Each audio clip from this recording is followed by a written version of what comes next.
Welcome back to the Charles in Charge Cowboys Sports Report. It's been a minute since y'all seen me, but I'm back. I'm here like I've never left. It is Saturday, September 2nd, about 7:15 p.m. Central Time, my time. So, been real busy last couple weeks, but I'm back at it now. We are 8 days away from our kickoff to start off a 2023 campaign. I think it's going to be very, very special. First off, if you're watching this and you haven't subscribed, I'm at 344. First goal is to get to 500, then 1,000. When I reach 1,000, this show will take off exponentially. Any dollar I get for this channel will go into the channel to get a microphone, studio equipment, sound bites, the whole 9 yards to go with what I got up here. Right now, it's just my Galaxy and I, exactly the same way that Law Nation started. So, I've got 5 big topics to get into now that preseason and the offseason is over with. But on the count of 3, it seems to work for Mike Fisher.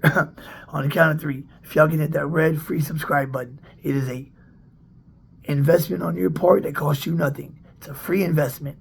I guarantee you this channel will grow into a diamond gem. On the count of 3, if we're going to hit subscribe, guys. 1, 2, 3. Boom, subscribe if you did it. You're a real one, and I love you for it. Like the fish says, like button helps beat the algorithms, whatnot. On the count of 3, if we can all hit the like button at the same time. 1, 2, 3, and like. If you did it, you're a real one, and I love you for it. I don't know if this sign is very legible or not. It'll be in the chat after the video uploads. I'm noticing a lot of smaller content creators, not like Law Nation and J Tuck and whatnot, who have like 100K on the deal. Smaller content creators are just putting a Cash App name on the bottom of their videos via edit. I need to get an iPhone so I can start editing. I have a Galaxy, so I just had it written down. It's the money sign, lowercase t, lowercase m, 65466. Any donations to the channel will go to the channel to help build the channel. And at the end of the season, the top 3 donators have prizes. Third place, you get an Emmitt Smith Rookie of the Year card, possibly autographed by then. Second place, you get 2 jerseys of your choice. Home, away, alternate, custom, whatever.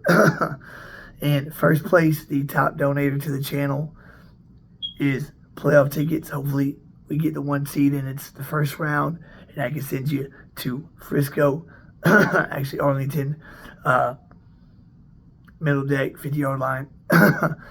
It'll be good. Now, if donations this season are better than expected, then prizes 2 and 3 could be better. It just depends on how that goes. Now let's jump into it, guys. Preseason's done. We are 8 days away from our first game. We have cut down from 90 players to 53. There were some names that didn't make the 53-man roster that we thought were going to be big-time players. And really, really disappointed. Notably, Cox. Cox did not make the cut. Jabril Cox, we thought, was the second coming of whoever your favorite linebacker is. He looked really good his rookie year. And after he got injured, he just seemed to regress and regress. And with Demarion Overshawn, who looked so good in the first preseason game, Demarion Overshawn was like captain of the defense, even though it's preseason for a rookie. That's impressive. And with him out for the year, he was a lock for linebacker 3. With him out for the year, for Jabril Cox not to be able to make it, Devin Harper to beat him out. Devin Harper, who was a rookie last year, who got hurt in the offseason, missed the entire year. For him to beat him out, it's disappointing with everybody, thinking that Jabril Cox was going to be something. Big old 360-pound nose tackle, Quentin Bohanna, didn't make the cut going into year 3. He had the size, the perfect size to be that nose tackle, that gobstopper, to take on a guard and a center at the same time. I don't know what his issue was, man. Dan Quinn couldn't get it out of him. I don't know who can. He didn't make the cut. I thought between him and Gallimore that he would, but Gallimore made the cut. He'll be on this team for another year. Number 3, I thought we were going with 4 tight ends for sure. Sean McEwen didn't make the cut. That surprised me big time. I know a lot of people were thinking John Stevens was going to make the team. Wide receiver converting to tight end. He got hurt for the year in the same game that Overshawn did, or the same week. I don't think that he would have made it, but Sean McEwen not making it's pretty surprising. I do think he'll be called up for a few games. Malik Davis at running back didn't make the cut. Hunter Lupicki made it over him. Rico Dowdle. Malik Davis looked good last year whenever he got carries. He did.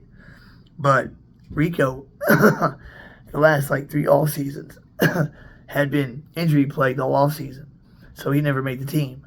This off season, we finally saw Rico Dowdle and what he could do. He looked pretty good. He did. He made some splash plays in every game. And the key thing is his pass protection was pretty good. Not as good as Zeke. I mean, Elliott was the best pass protecting running back in the NFL, but Rico Dowdle can pass protect at a high level. That's beautiful. And C.J. Goodwin didn't make the cut. Our best special teams player besides our return man. Now, I hear that he's going to get back on the team. Chuma got cut. Adoga. But he'll be back on the team also.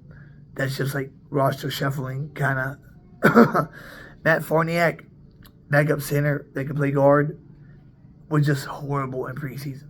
Horrible. He didn't make the cut. And Matt Farniak, been a project for 3 years now. He was just bad. A lot of people were upset with Isaiah Land not making the cut. And Washington snatched him right up because that UDFA has some talent. And they took our Vanilla Gorilla last season, and they took Isaiah Land from us this season. Shake my head. That's all I can say about that. And cornerback, UDFA, Miles Brooks. It's pretty good, man. He looked really, really good. He didn't make it, but I think he needs probably another year. Another offseason, maybe next offseason, he can make the cut. Miles Brooks looked pretty good, in the beginning. But he didn't make it. So that is what it is. But Jabril Cox, Quentin Bohanna, really, really disappointing. Because from their draft and their rookie seasons, really big expectations. Item number 2, additions I would like to see. Last-minute additions. I mean, like the Trey Lance trade came out of nowhere, right?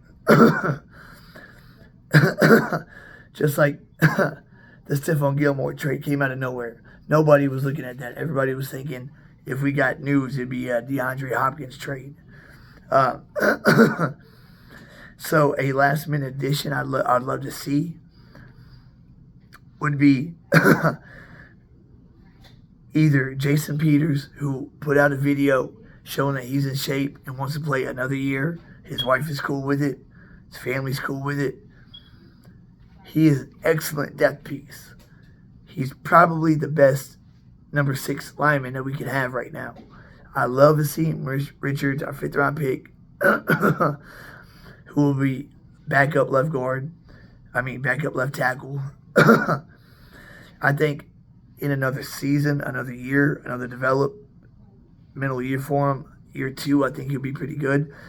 I want a veteran to be backup. Jason Peters can be backup left tackle, backup left guard. He can even play right tackle. Like against Houston last season, whenever Terrence Steele went down and we had one drive left to win the game and had to score a touchdown, go 98 yards. Jason Peters went up to Mike McCarthy and said, put me in that right tackle, coach. And Jason Peters played right tackle that entire drive. We go 98 yards and escape a trap game and beat the Texans. And he doesn't demand a whole lot of money. I think even at 41 years old, I know that's like 98 in people years. I think Jason Peters, and he knows the team. He knows the team. He knows the players. I think he would be an excellent, excellent depth piece for the offensive line.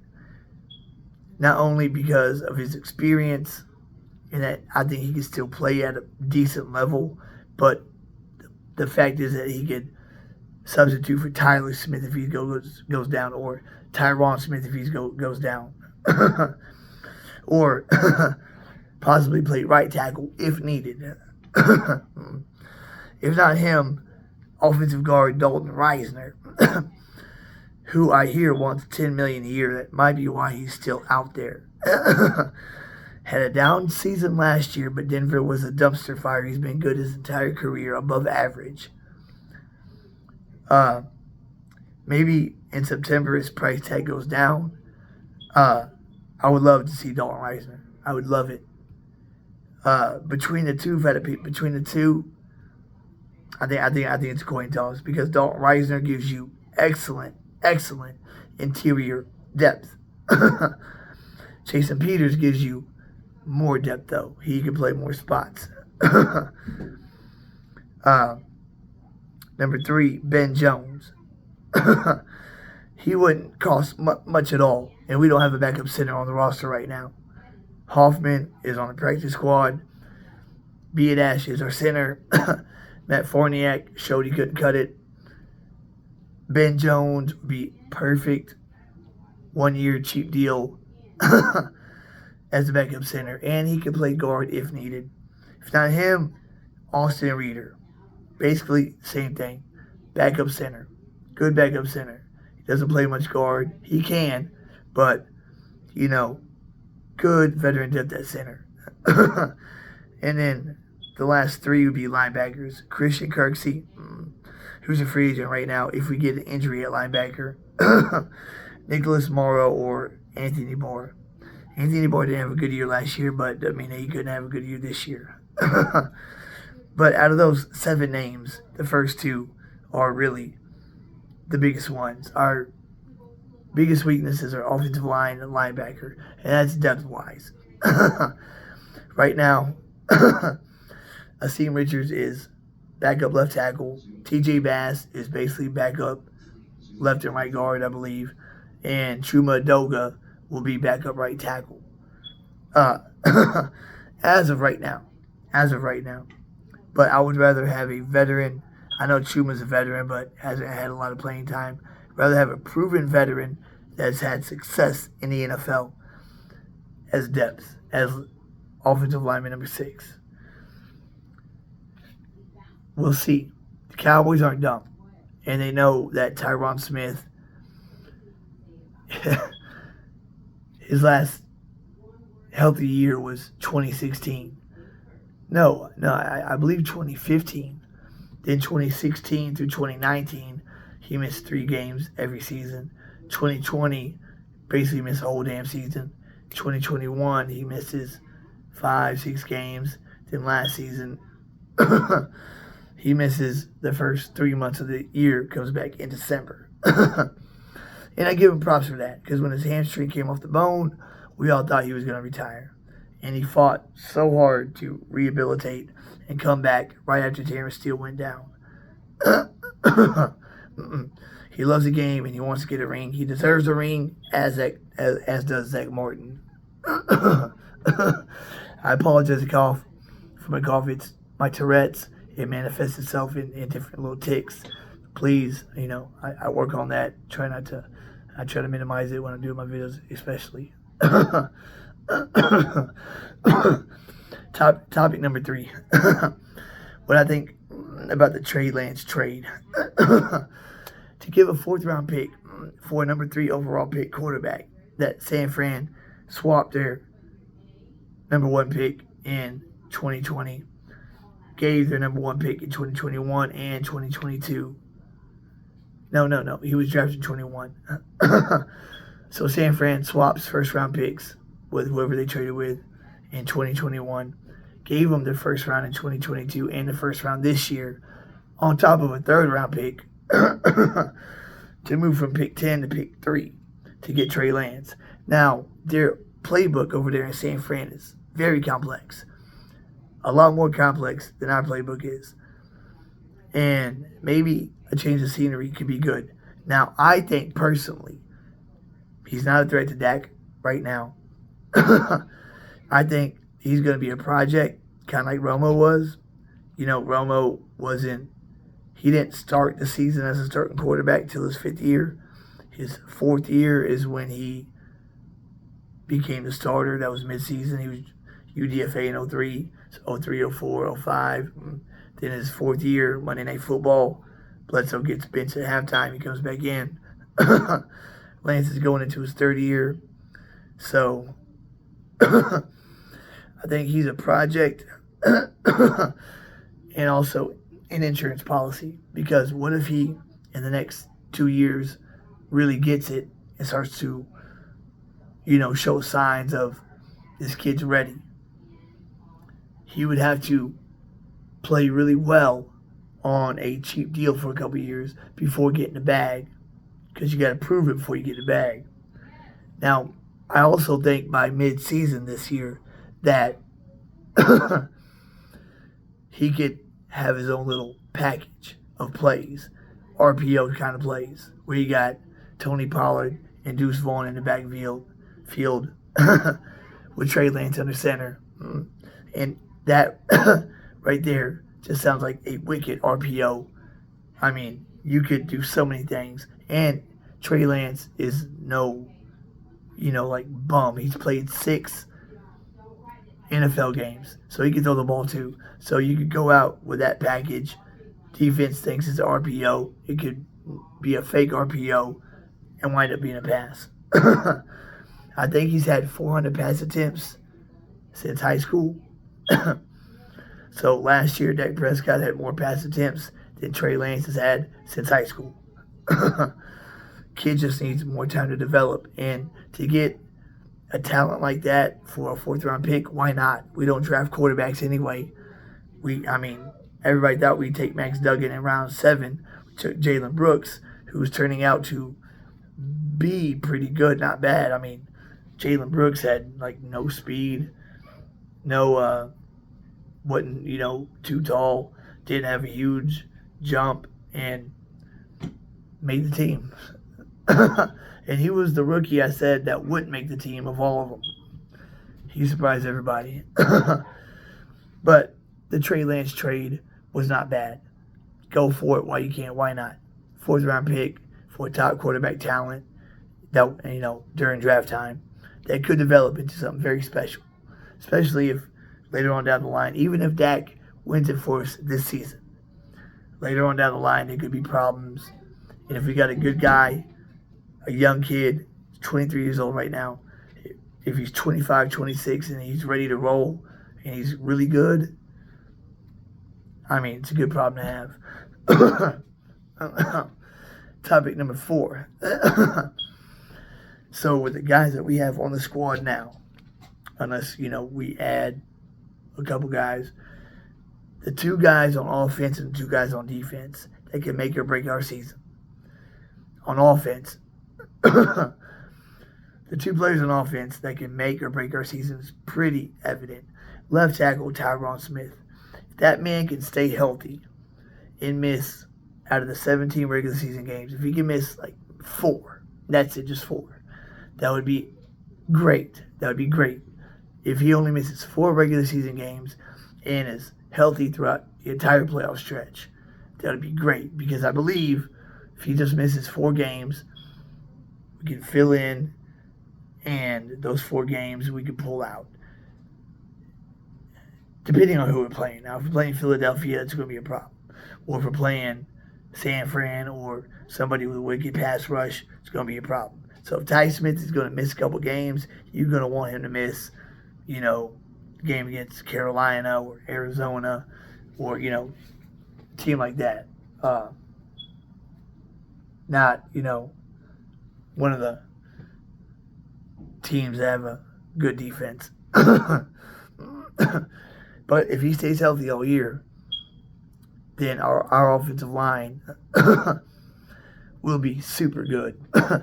Tyler Smith is built like a left guard. He can play left tackle at a high level and left guard too. The kid is super special. Hell of a number one pick last year that we got. I mean, he was better than every other first rounder lineman in the draft by far. So I think Tyler Smith will play great next to Ty Smith, but Ty Smith needs to stay healthy. Key. Second player, Dak. Forget last year, Dak. Forget the INTs. Just don't give the ball away. Play smart. Play like you know how to play. Manage the game. Don't do more than you have to do. If your defense is playing lights out, if your running game is working, don't force the ball. Don't do that. Throw it away. Or scramble. Scramble more. I've been saying, Dak, scramble 4 or 5 times a game and slide on a 3rd and 10. If everybody's back is to you and you got a 15-yard lane to take and you got that, or you got a receiver, that's not exactly open, but you think you can thread the needle, run and get the first down. Live to see another set of downs. Or throw the ball away and live to see a punt. Don't give the ball to the other team, especially in our territory, or especially if we're in their red zone, a la San Francisco. The 2 turnovers at San Fran were in our red zone and in their red zone. The worst spot to give the ball to the other team. Those 2 guys, Ty Smith plays healthy, and Dak doesn't give the ball away. That's going to be huge. On defense, nose tackle, Jonathan Hankins and Mozzie Smith. If at least one of the 2 can consistently clog that middle on 1st and 2nd down, can take on a center and a guard, and shut that middle down so the linebackers can run free, LV and Damone Clark can run free and get to the ball carrier, that will make our defense so much better than last year, and it was great last year. That's what makes defenses great, is having that interior shutdown presence. Philadelphia, Fletcher Cox, Javon Hargrave last year. San Fran, Javon Kinlaw, and whoever else their team was last year. This year is Javon Kinlaw and Javon Hargrave for San Fran. For Philly, it's Fletcher Cox. And is it going to be last year's first-round pick that didn't do anything? Or is it going to be this year's first-round pick, Jordan Davis, or the other boy from Georgia? We'll see. Neither of them will be as good as Hargrave was, though. I can tell you that right now. Philly's first-round pick, forget the kid's name. I don't know why. But even if he has a good rookie season at DT, he's not going to be as good as Hargrave is right now. He's not. But having that defensive tackle that can clog the middle just transforms your defense. It makes it so much better. And number 2, second player on defense, this is just my opinion here, is Micah Parsons. In his 3rd year, if he's turning that corner, he's put on some weight so he can play defensive end more. He's labeled defensive end now. If he can have a season that we haven't seen from a defender in like 10 or 15 years, and just wreck the NFL and just go nuts And I'm talking like 20 sacks, 20 TFLs, 7 forced fumbles, recover 3 of them, take 3 out of the air. He hasn't had one yet, but he could, he's had chances. 3 picks and 2 or 3 touchdowns. A season like that just wrecked the whole league and be that much of an impact on defense. If Micah Parsons can turn that corner and become that Lawrence Taylor / Reggie White, man, that is going to make our defense so scary. It's going to make offensive coordinators and head coaches and owners and GMs and quarterbacks stay up late at night, not sleep the day before the game. I think in year 3, Micah Parsons is going to become a man and show the whole NFL that he is the best player on that side of the ball, hands down. Man, I cannot wait to see it. Now, last topic 5. All season is over with, right? So, we're going to New York. We're going to New Jersey, Meadowlands, MetLife Stadium.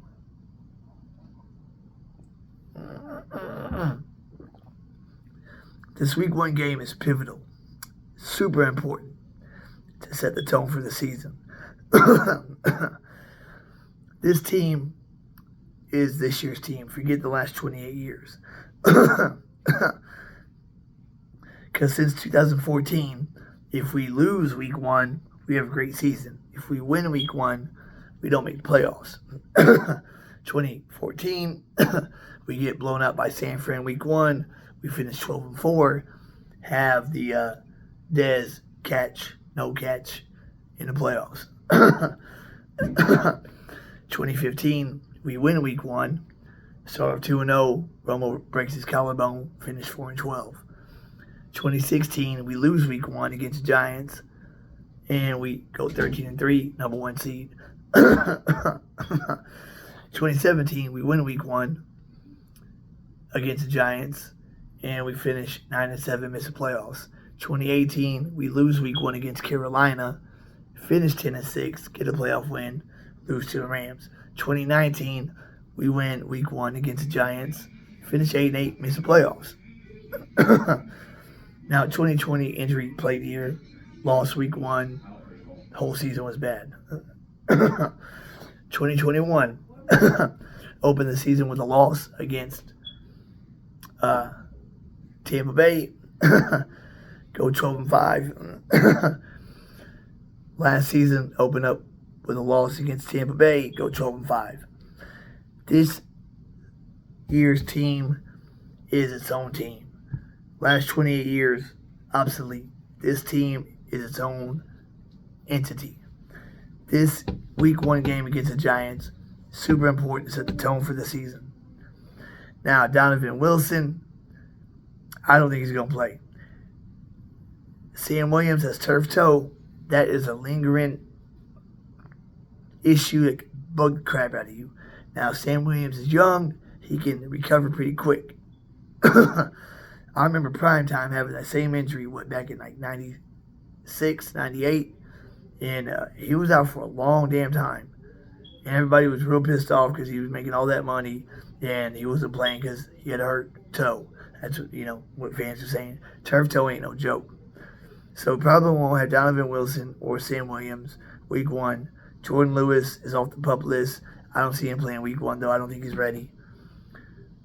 But our defense is so damn deep. I think we still have a ton of depth. We'll be just fine. We need to go to MetLife Stadium. Should be on Sunday Night Football, national television, and make an example of a team that made the playoffs last year, had a playoff win. The 1995 season, we opened at New York, at the Giants, and we routed them 35-0. We made a statement week 1. If we could pitch a shutout, that would be tremendously amazing. And if we could have a game similar to that, it'd be also tremendously amazing. 31-0, 35-0, I'm not predicting a shutout. It would be super nice. But, 38-7, 38-10, something like that. Something where the game's over in the third quarter. And saying, if the Giants get a touchdown, it's a garbage time touchdown towards the end.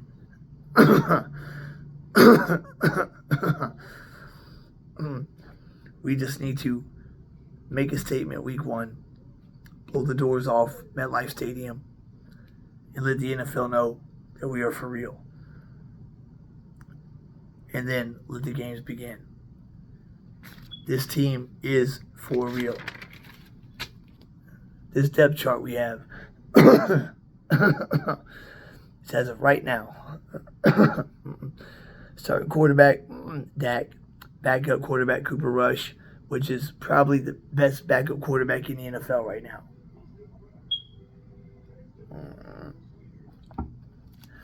5-1 career record, and was that close to beating Philly. Defense gets one more stop.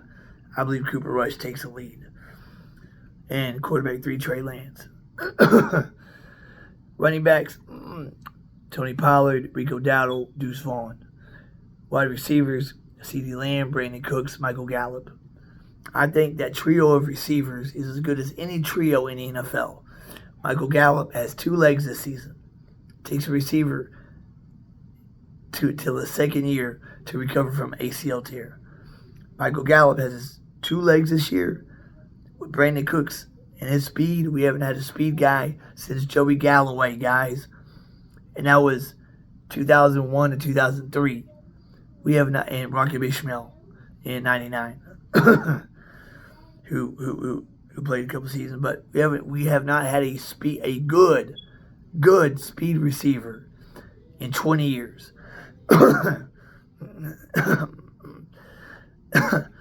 So our starting 3 receivers all have a different skill set they bring to the table. Brandon Cooks is speed. Michael Gallup is an outside X receiver that can go up and get the ball. CeeDee Lamb is just a beast. Can play in the slot, can play outside, doesn't matter. Had over 100 catches last year. Only 2 of the Cowboys in franchise history have caught over 100 balls in a season. And they are both wearing gold jackets. I don't know if Jason Witten has his yet, but he will. It's Jason Witten and Michael Irvin. No other Cowboy, Terrell Owens, Des Bryant, Drew Pearson, had over 100 catches in a year. CeeDee Lamb is the third. So that's a hell of a trio. I would take that against A.J. Brown, Devontae Smith, and Quez Watkins. I think it's pretty much a push. And then behind them, you got Jalen Tolbert, who's receiver 4. Receiver 5, Kevontae Turpin, who needs to be involved in the offense with that all-world speed that he's got. And wide receiver number 7 is Jalen Brooks, who was our 7th-round pick. Who I thought had no chance in hell to make the team, but the guy has skill. Our tight ends, Jake Ferguson as our starting tight end. Guy's going to be special, man. I'm telling you, he's going to be special. Schoon is number 2 and Hendershot number 3. Fullback, Hunter Lipke, however you say his last name. He is labeled a fullback, but he could probably play either. He could probably lead block, and he can also carry the ball and catch a ball pretty well. Last preseason game, they played him like the whole game, and he showed you that he's more than just, a 4th and 1, 3rd and 1 kind of guy.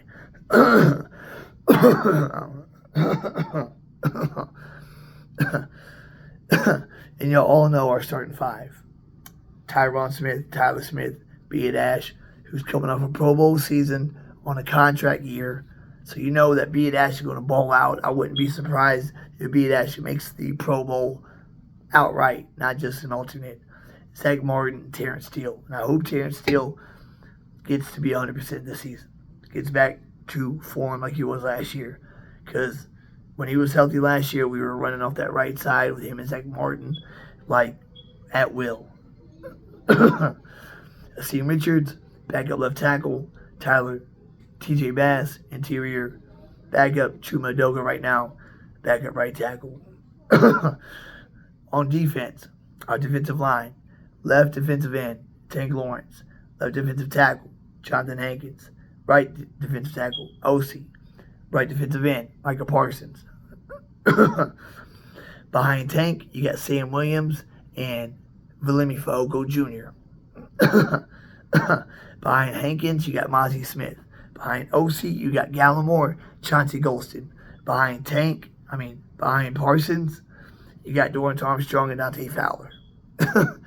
That is hella depth for a front four, especially if Mozzie Smith can really gradually get better throughout the season and be what we think that he can be. And who better to teach him on the team than Jonathan Hankins, who's been doing it for a long time now, being that one tech. Our starting 3 linebackers, which we only usually play 2, but the starting 3, weak side is Wolf Hunter, middle linebacker Damone Clark, who is going to be amazing this year, and strong side linebacker Devin Harper.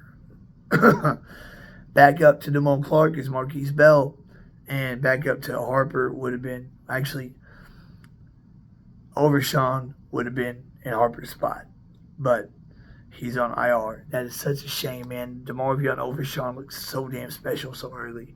And he goes down with a torn ACL. That just sucks, but that's the offseason for you. Our slot corner, as you all know, is Deron Bland. Left cornerback, Stephon Gilmore. Behind him is Jordan Lewis, Eric Scott Jr. Strong safety, Jaron Kearse.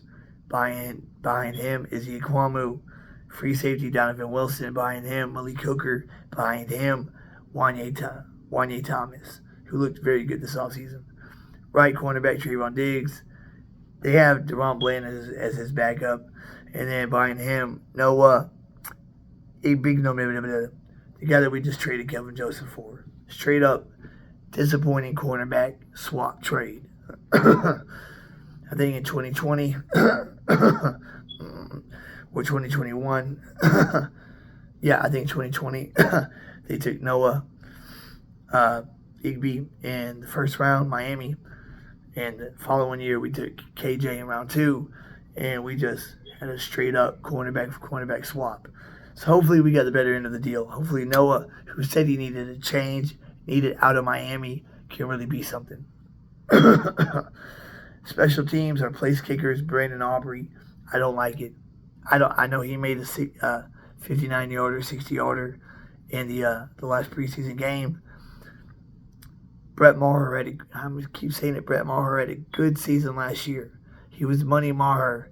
He had one freak-out game against Tampa Bay, and it didn't hurt us. Following week, first extra point gets blocked. Okay, then his next 2 field goal attempts he makes. He made his next 2 field goal attempts. They were 30-plus. So he had got whatever was in his mind out. He was able to make those. I would have kept Maher. He's as cheap as Aubrey. Punter, all-pro punter, Brian Anger, very good. Punt, return and kick return, still Kavontae Turpin. If Turpin goes down or is out for a game, Deuce Vaughn will be the return man. And our long snappers, Trent Sieg, new guy. I hope that we don't ever have to mention his name throughout the year, because the only time you mention the long snapper's name is if something goes wrong.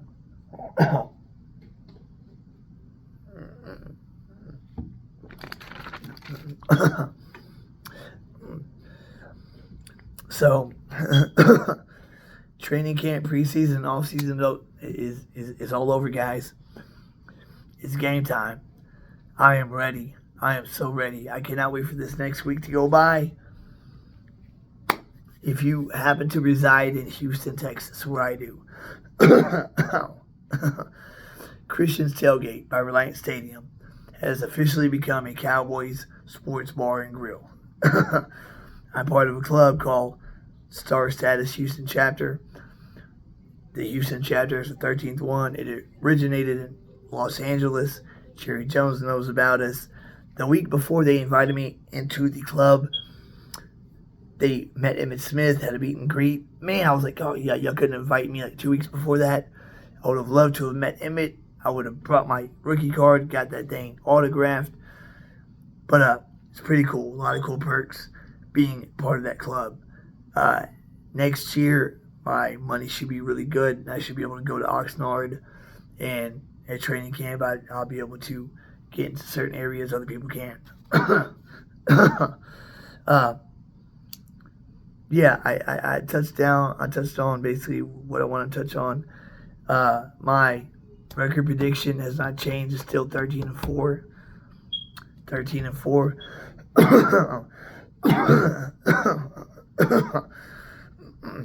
I think Philly probably finished 12-5. Bart Scott the other day on one of the shows was arguing with somebody else, and the person was saying, Philly has lost X amount of players that were really good. And Bart Scott said, yeah, but they replaced them with players just as good, if not better. And I was like, no, they didn't. No, they didn't. Reed Blankenship is not better than Chauncey Gardner-Johnson. I'm sorry. Reed Blankenship is the new free safety for Philly. He's not better than CJG. Not at all. Chauncey Gardner-Johnson led the NFL in interceptions last season. Now Marcus Epps departing. They got Terrell Edmonds, pretty much a wash. TJ Edwards balled out last year, 160 tackles. He's gone. Nakobe Dean has to step in and take his place. He did nothing last year. They didn't trust him to take the field. And Bart Scott thinks Nakobe Dean is going to be the next Ray Lewis. Man, I doubt that he is going to be close to as good as TJ Edwards was last season for Philly. Their first round pick at defensive tackle is not going to be as good as Javon Hargrave is right now, who had over 10 sacks last year, who can collapse the pocket and also clog the middle and stop the run game up the middle. Hargrave is amazing. That's why first day of free agency, San Fran called him, gave him the bag, 4 years, $80 million, something like that. Jordan Davis or the one they drafted this year, one of the two better do something, because Davis came in out of shape, did nothing for him last season, and this kid, I cannot believe I'm blanking on their top pick's name. Better do something also, because Fletcher Cox, who signed another 1 year, $6 million deal, is long in the tooth. He is not the Fletcher Cox that we've known 5 years ago. He's still pretty good, but he's not dominant anymore. It's not dominant. Hargrave was dominant. Cox was just a complimentary piece to Hargrave last season. Went all through Fletcher Cox's career, he was the dominant one, and the guy next to him was a complimentary piece. Last year, it was reversed. Hargrave was DT1, Cox was DT2. This year, Cox is back to DT1, and the rookie or the second-year player is going to have to play defensive tackle number 2 at a very good level. We'll see. Nakobe Dean better be able to play ball at linebacker. We'll see. I know they got DeAndre Swift. They lost Miles Sanders, who had his best season last year as a pro. Swift has not eclipsed over 700 rushing yards in a season. He is injury prone. He can play ball. He's good, but he can't stay healthy. Some players just have that problem, like Rico. I won't be surprised if Rico Dowdle goes down this year. If he does, Malik Davis, come on in. That's why Malik is on the practice squad. So, Kenneth Gainwell, Chris Carson, and DeAndre Swift. And right guard Isaac Samalu went to Pittsburgh. So, they got either Cam Jurgens, who's going to be the replacement for Jason Kelsey at center, playing right guard, or it's going to be Tyler Steen, the third-round rookie offensive lineman. That is going to, that's going to affect the offensive line. I mean, their starting five was very good last season. You take one really good guy out, you put in a rookie or a second-year guy, somebody who's not taking a regular season snap, it's going to be different. And Jalen Hurts averaged, 19 carries a game last season? It was like 19 carries a game. Not all, scheduled runs, not all called run plays. That plus scrambling, he averaged like 19 carries a game. He cannot do that, especially now that he's worth $50 million, because he damn near broke his collarbone against Chicago. No quarterback can sustain that amount of carries per game. That is a big reason why Philly's offense was so effective. It's because Jalen Hurts ran the hell out of the football. When he came back to beat Indy at the very last drive, it was all because Jalen Hurts ran the ball, 5 out of the 6 plays of that last drive to get in the end zone. Scrambled, 1st and 10, 25-yard, scramble.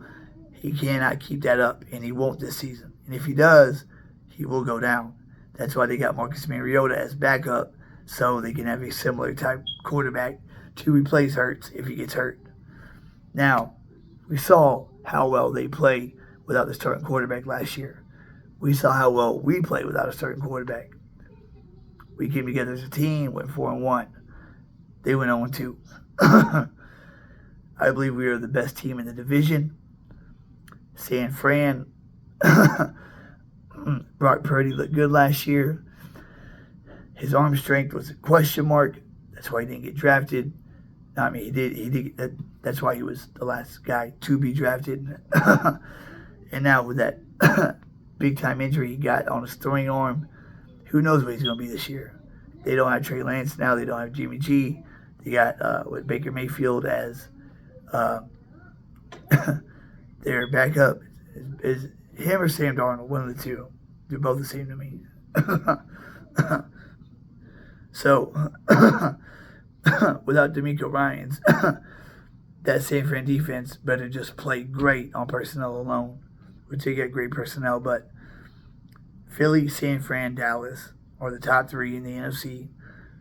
Everybody who says my dark horses, like I say, are Detroit and Seattle. Seattle's draft was the best by far.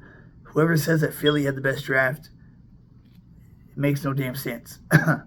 Because Jalen Carter, the defensive tackle, Jalen Carter, who they take early in the first round, top 10, and then Nolan Smith, edge guy, at pick 31.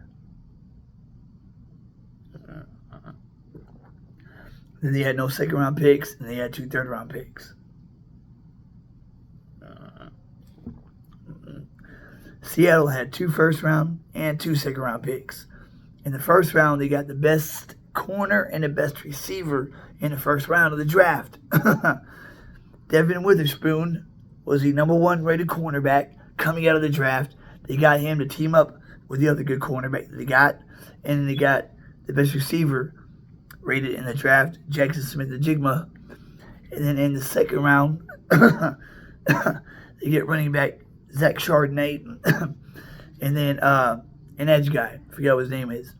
4 guys that could easily be impact players on a team that made the playoffs last season and was pretty damn good. So now you got Jackson Smith-Njigba teaming up with DK Metcalf and Tyler Lockett. Geno Smith is happy. And it gives him a real running back with Charbonnet. Zach Charbonnet is going to be very good for his first 4 or 5 years. And then Witherspoon, we got to see, how that pans out. And then my dark horse is Chicago. They got all them draft picks to move back in the draft a few spots, and they got DJ Moore as receiver number 1. Justin Fields had nobody to throw to last year. They got Claypool at the trade deadline, so he's got Claypool as receiver number 2, DJ Moore as receiver number 1. You saw in the preseason DJ Moore take a screen pass and take it to the house. The boy can play ball. Justin Fields broke the single-season NFL record for rushing yards as a quarterback. So with him and his running ability, now having targets to throw to, Chicago could make some noise. And with us playing the Giants have 2 rookie corners that are going to be going up against Brandon Cooks and Michael Gallup. Now they're going to have Adoree Jackson on CeeDee Lamb. Lamb's going to want to play out the slot the majority of the game. Adoree Jackson likes to play in the slot also. So Adoree Jackson will probably follow CeeDee Lamb the entire game. Then first-round pick Deonte Banks can either go on Brandon Cooks or Michael Gallup. Either one. I take Gallup or Cooks over Deonte Banks in his first professional game any day of the week. The 6th-round pick corner shined in the offseason, wound up to be corner 3 or 4. And he got Darnay Holmes also. But that 6th-round corner will be matched up against Cooks or Gallup on, some plays during that game too. So Dak will be taking advantage of those 2 rookie corners. I can tell you that right now.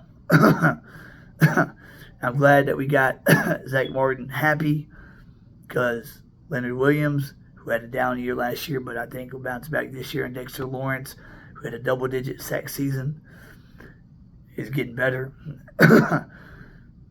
Zach Martin is a must-have. Like I said, we would without Zach Martin, we wouldn't do much this year. Zach Martin is the key to this line, as Ty Smith is. Zach Martin's the key to the interior. Ty Smith this year is the key for the tackles.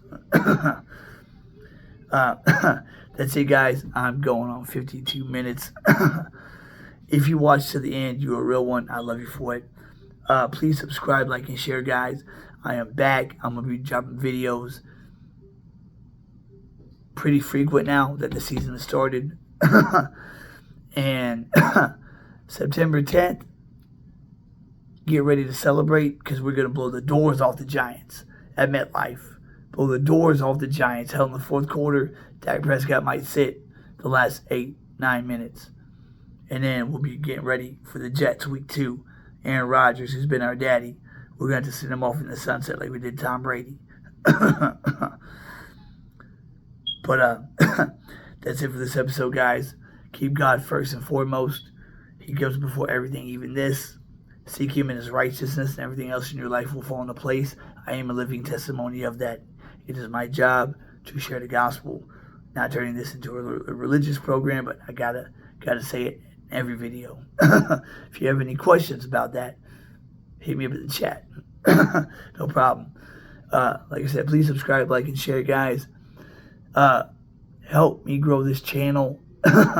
If you cash at me, please put it in the chat that it was you and the amount, so I know it's you. So during the season, in my log, I can keep up with who did what. The $, lowercase c, lowercase m, 65466. Very easy name to remember.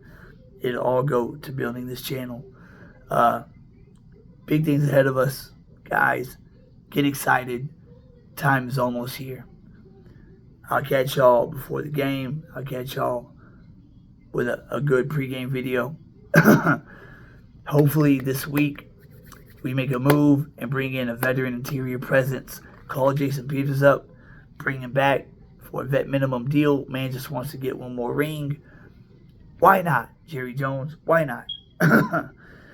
He would make everybody feel a lot better and breathe a lot easier having a veteran backup presence as offensive lineman number 6. He can back up the left guard or the left tackle, which is so big.